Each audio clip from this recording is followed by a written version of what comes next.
selain kita baca berita juga kita dengarkan berita Iya, dari dan rekan lebih ke kita. nanya-nanya aja gimana gitu. Bukan yang kayak gue bikin peliputan US election. Enggak, biasa aja ya. Tapi ya karena kan ini juga salah satu pesta demokrasi terbesar ya. Terutama apalagi Amerika adalah negara besar juga, Betul. negara adidaya. Jadi kita pengen tahu euforianya seperti apa. Dan mungkin lo ada rasa impact-impactnya karena banyak banget artis-artis seleb-seleb Hollywood yang memang ya endorsing salah satu calon presidennya. Jadi kita tuh kayak tahu di US tuh lagi election ya karena si ini tiba-tiba ngepost si calon presiden A atau si calon presiden B gitu. Jadi impactnya tuh sampai segitunya ke kita ya. Betul yang sekali. bukan orang Amerika. Nah, yang juga impactful menurut gue adalah karena akan disampaikan langsung sama partner kita, rekan kita, salah satu kebanggaan anak bangsa yang saat ini kebetulan lagi ada di Amerika. Dan menurut gue sih ini salah satu orang yang nanti mungkin akan memimpin Indonesia juga ke depannya. Amin. Betul, udah jauh-jauh mengenyam pendidikan ke negeri sana. Bener. Ya. Mudah-mudahan apa yang didapat dari pantauannya, pembelajaran di sana tuh nanti dipakai buat mengembangkan negara kita Indonesia. Sebagai sesama anak HI, please welcome, kita panggilkan ada Mas Askar Sasongko Jati, mahasiswa Georgetown University. Hai Askar, apa kabar? Welcome back.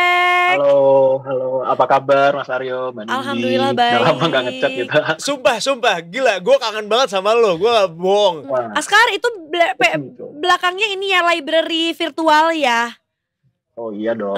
Tapi Kan pemilihannya biasa, tetap yang makanya- buku-buku Al-Quran gitu ya. Masya Allah, tabarakallah. Ini gak gitu dong. Mas Askar udah wisuda, fotonya di belakang ini soalnya library. Zaman Abi sudah TK ya. Semua wisuda pasti depan library. Kenapa harus depan library gitu. Ya, Mas Askar? Kan, yes. Apa, lanjutin. Kan apa? Kan tadi kan mau kebanggaan anak bangsa yang seperti Mas Aryo bilang ya harus banyak belajar lah, kan udah diberi tanggung jawab. Keren. Di sini berat banget tanggung jawabin nih, bebannya nih. Jam berapa sih Mas Askar di sana sekarang? Sekarang jam 9 kalau saya lihat. Malam ya? 9 pas. Malam, Lagi benar. malam ya. Di sini kita lagi jam 9 pagi ya. Iya benar. Sorry ya Mas Askar, kita ganggu lagi nih waktunya. Tapi kita kepo soalnya tentang US election di sana seheboh apa gitu ya. Langsung saja deh mungkin tanya dengan Mas Askar. Situasinya lagi kayak mana ini tuh? Karena aku tadi pagi, tadi malam melihat postingan artis-artis Hollywood tuh pada gue vote for bla bla bla. Banyak yang sebelatan itu gitu ya mengungkapkan dukungannya terhadap salah satu calon presiden. Yes. Ya, benar sih. Tadi aku kalau aku ke kuliah ngobrol tadi, itu banyak teman-temanku tuh yang antusias dan bahkan kalau misalnya lihat di Instagram mereka tuh ada mereka habis vote dan memasang stiker I voted gitu. Nah, ini menunjukkan bahwa mereka tuh antusias. Bahkan ada beberapa waktu saat ke kampus tuh ada yang mengenakan pakaian salah satu dari kandidatnya. Misalnya tadi saya lihat ada beberapa yang yang Kamala Harris dan ada juga beberapa yang Donald Trump gitu. Terus ini juga antusiasmenya tuh juga sampai malam hari ini sebenarnya ya saya tuh diajak untuk nonton watch party sama teman saya. Cuman gara-gara ya ini kan saya sedang bekerja ini, jadi ya udah nggak apa-apa. Nah tapi kan maksudnya watch party ini dan mereka sebagai mahasiswa dan baru saja saya tadi dikasih tahu sama teman saya tuh menunjukkan bahwa wah ini tuh ramai sekali gitu dan orang-orang antusias dan pengen untuk bergabung menantikan hasilnya gitu loh. Bentar, tepuk tangan dulu buat Askar tidak memilih West Party tapi memilih Detik Pagi. Keren.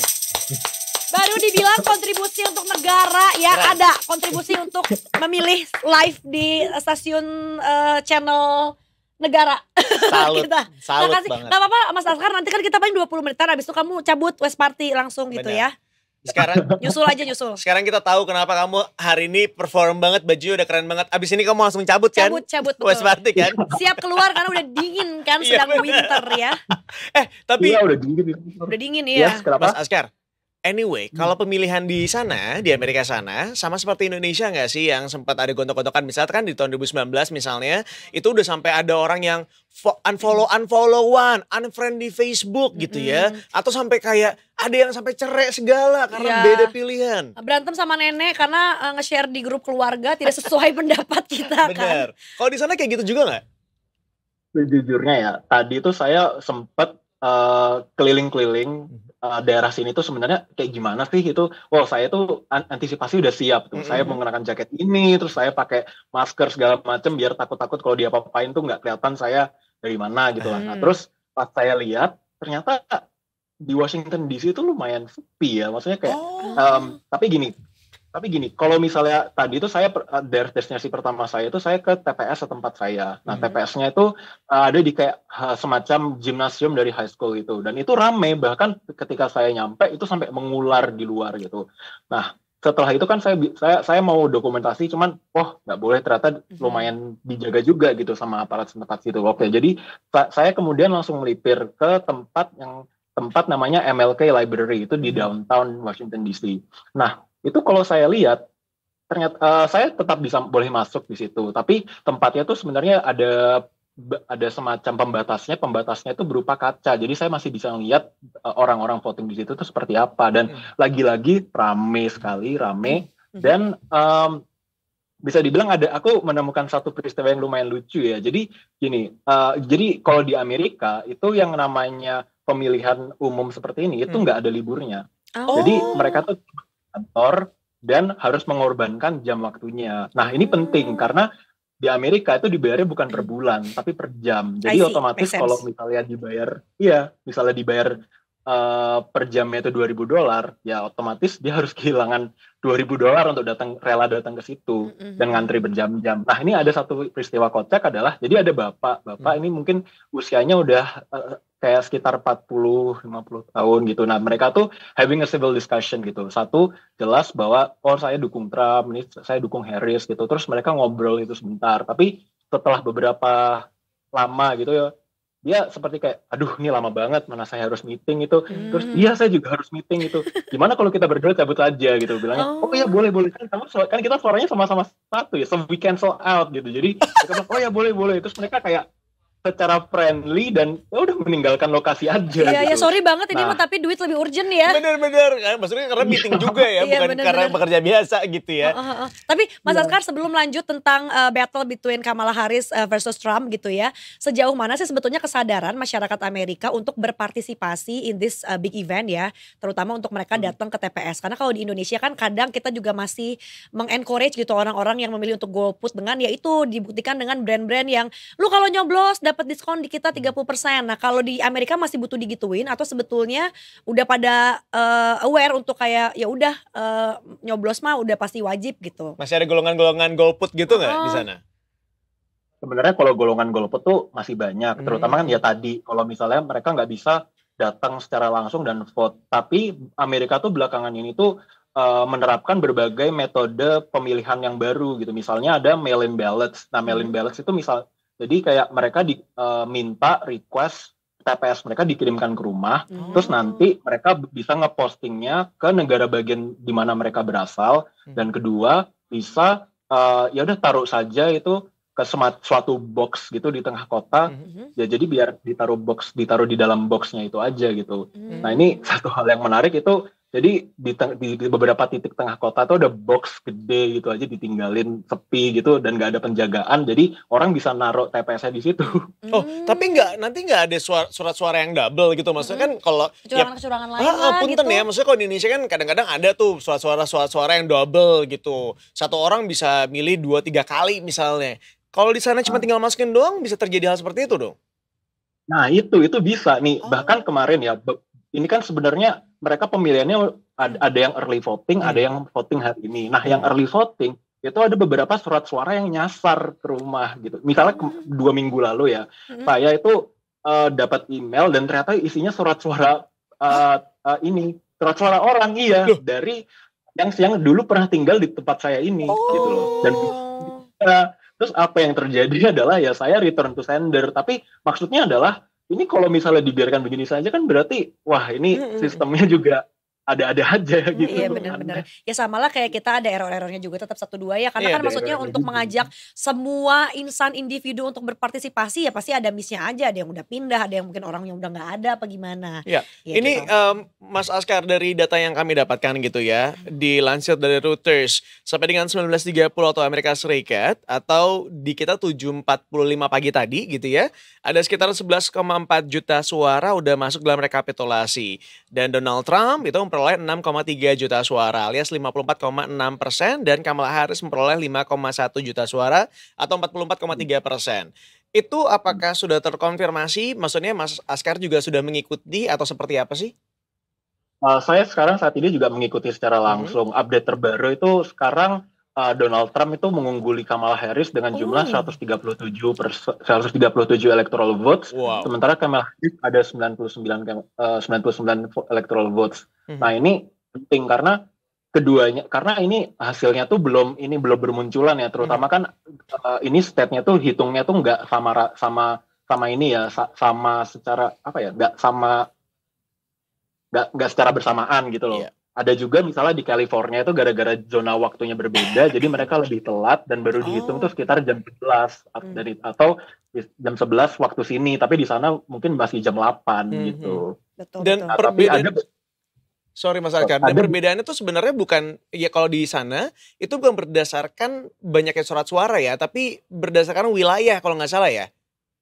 Iya, jadi gini, kalau misalnya, jadi sistem Amerika tuh bukan sistem popular vote, di mana dijumlahkan suaranya, siapa yang menang paling banyak, dia yang dipilih. Tapi sistemnya adalah electoral college. Nah, electoral college itu bergantung, itu dinilai berdasarkan poin, berapa perolehan poin yang didapat. Nah, total poin yang bisa didapatkan itu 538. Dan setiap kandidat itu hanya cukup memperoleh 270 untuk bisa memenangi presidential race di Amerika tersebut gitu.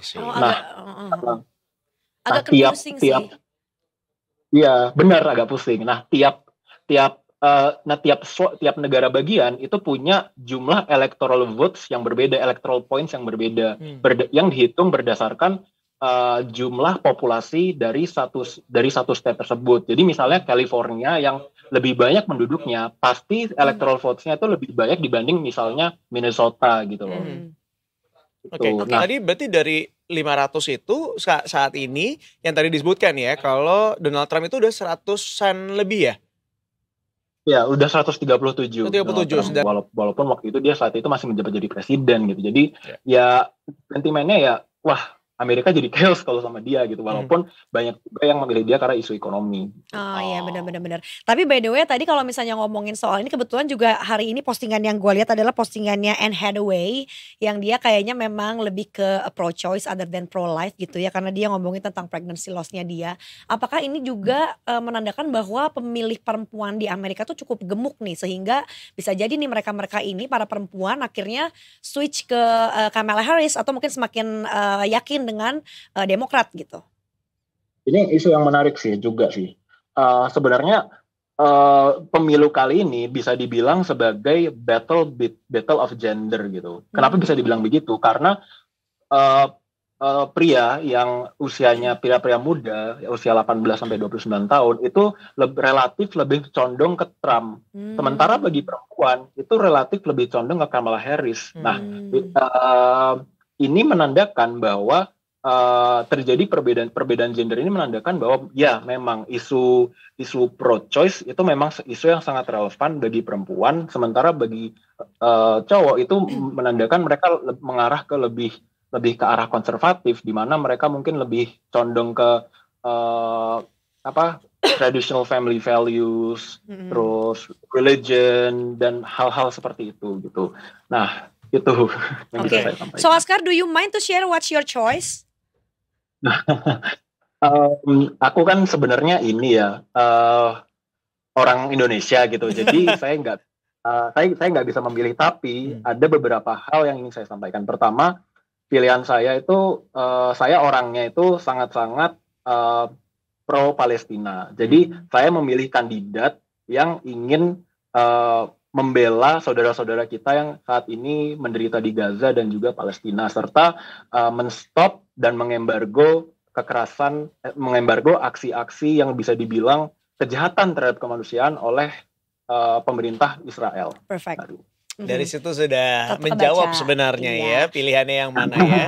Jadi gue punya cerita nih, mau cerita sama Askar. Oke. So Askar, I was in New York on September, dan gue ketemu sama teman gue yang udah kerja di sana, anak Bekasi.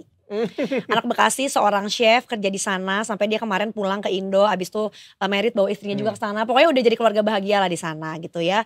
Dan gue juga diceritakan betapa seru ya kalau emang lo punya skill kerja di sana tuh duitnya kencang gitu. Padahal lo tuh bukan yang kayak white collar gitu. Kebayangkan kalau misalnya lo white collar kayaknya duit lo lebih banyak lagi.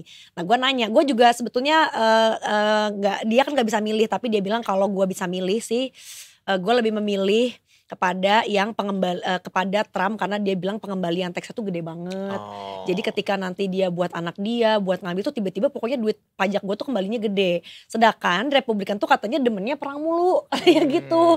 Jadi kayak perang mulu entahlah apa yang ingin disampaikan kepada worldwide gitu, image Amerika apa yang pengen ditelaah seperti itu. Sedangkan kan sekarang kayaknya kita juga lagi di tengah isu perang yang gede banget ya, terutama yang kayaknya sudah membawa sampai ke isu ras juga karena ini jadi satu golongan tertentu melawan golongan tertentu gitu. Apakah itu juga mungkin terbaca bagi sebagian besar masyarakat sana yang bahkan kalau menurut gua kan terbaca sama temen gua juga yang sebetulnya imigran di sana gitu. Iya, itu pertanyaan bagus. Jadi kalau saya bicara sama teman-teman saya yang mahasiswa internasional juga ya, mahasiswa internasional dalam artian ini orang Inggris, orang Pakistan dan lain sebagainya. Mereka itu agak worry terhadap Donald Trump karena mereka tuh ada kemarin waktu bulan Agustus September tuh sempat ada isu bahwa kita harus memban para mahasiswa. Trump pernah ngomong kita harus mengusir para mahasiswa yang saat ini mengemban pendidikan di universitas karena mereka tuh menjadi sarang untuk masuknya foreign nationals menjadi warga negara Amerika Serikat gitu loh. Nah itu direspon dengan rasa cemas karena ya mayoritas mahasiswa di sini meskipun dari foreign nationals sebenarnya pingin mendapatkan green card gitu, sederhananya itu aja gitu. Dan itu menjadikan mereka rasa cemas. Dan kedua kedua mungkin yang membuat mereka cemas adalah bagaimana kebijakan dari kubu Trump yang menyebutkan bahwa mereka akan memperkuat imigrasi dengan ngedeploy aparatus keamanan negara dan mengusir para imigran yang ada di Amerika Serikat. Nah itu mungkin solusinya sangat ekstrim karena para imigran ini kan setelah nyampe ke sini sudah punya anak, punya keluarga. Nah anaknya sendiri itu merupakan warga negara Amerika Serikat. Nah bayangkan nanti bagaimana akibatnya apabila seorang anak terpisahkan dari orang tuanya gitu loh, orang tuanya diusir, dideportasi seperti itu. Jadi ya aku masih ingat juga kok di momen ketika dulu Trump terpilih itu banyak orang Indonesia yang visanya ditolak. Jadi emang susah sekali untuk berangkat ke sana gitu ya. Begitupun dengan teman-teman aku yang ada di sana bilang kayak gue sebaiknya tidak pulang dulu untuk sementara waktu karena takutnya nggak bisa balik lagi ke sana gitu. Benar-benar meskipun katanya sih sebetulnya kalau ditelaah baik-baik kayaknya nggak mungkin sih mereka semua imigran itu dipulangkan karena order akan kolaps. Karena siapa yang akan bekerja untuk orang-orang kulit putih itu? Siapa yang akan menjaga nenek mereka di rumah? Siapa yang akan menjaga anjing-anjing mereka untuk jalan-jalan? Karena teman gue ada yang beneran liburan, gue nggak tahu lah visanya apa ya. Beneran bisa 3 bulan bawa duit banyak cuma ngajak anjing tiap sore yo. Gue kayak duit lu kenapa banyak? Iya gue ngajak anjing setiap hari sore dari jam berapa sampai jam berapa dan itu beda-beda owner kayak udah gue dapet uang banyak udah pulang gitu. Well anyway sebenarnya rootsnya dari Amerika sendiri kan sebenarnya nggak ada orang asli Amerikanya gitu. Sebenarnya kan hampir semua pendatang begitu ya. Kecuali ya Indian people gitu ibaratnya. Yang sekarang juga populasinya sangat kecil sekali di sana dibandingkan ya quote-unquote para pendatang itu sendiri. Betul. Emang di mana sih yang Indian people ini sekarang masih pada bermukim? Masih sebagian besar itu jadi setauku ada di state of Oklahoma. Oklahoma masih banyak ya. Masih banyak. Itu sebenarnya di situ ada tempat designated Indian Territory sendiri dan ya sudah jadi dilokasikan di situ. Emang sengaja diusir sehingga ditaruh di situ. Itu yang suku aslinya padahal ya. Anyway, Mas Laskar, it's getting closer untuk tahun 2025. Dirimu nggak ada rencana pulang ke Indonesia? Belum tahu juga, tapi ada kemungkinan aku nanti dapat secure posisi RA ya. Nah, RA ini kebetulan bakal bekerja di Georgetown SFS di Jakarta gitu kan. Kalau bagi yang belum tahu, Georgetown University itu baru buka kampus baru di Jakarta gitu. Nah, saat ini tuh aku lagi apply posisi RA untuk melakukan proyek di Indonesia gitu. What is RA by the way? RA itu apa sih? RA itu research assistant gitu. Berarti kalau misalnya dirimu dapat gitu ya, please come to Detik Pagi Studio. Kita akan ajakin kamu buat live di sini dan ngobrol-ngobrol di sini. Nanti kita bikin topiknya banyak lah ya. Kita bikin. Topik edukasi yang mau sekolah di sana apa gimana ada lah pokoknya ya. Pokoknya nanti tiba-tiba ada Askar Corner aja. Sekali lagi terima kasih banyak. Boleh. Bener kan? Cup ya. Nanti ada kita bikin corner sendiri buat kamu ya. Sekali lagi Mas Askar Sasongko Jatuh, terima kasih banyak sudah bergabung bersama kita. Sekali lagi Detikers, dia adalah mahasiswa Georgetown University yang sudah berkali-kali bertemu dengan kita dan menginformasikan kondisi di Amerika Serikat seperti apa. Selamat beristirahat Mas Askar karena di sana jam 9 malam. Mau lanjut pas party dulu. Oh iya. Iya, mau berangkut. Udah pakai jaket, udah pakai coat, tinggal berangkut. Nah, nanti update terus ya. Nanti kita pantau ya sosmednya. Aku nanti update dari sosmed kamu aja ya. Meskipun kamu jarang ngepost, tapi yang banyak ya kali ini ya. Biar kita lihat. Mas Askar terima kasih banyak. Sehat-sehat terus Mas Askar. Bye-bye. See you. Mas Askar. Bye-bye.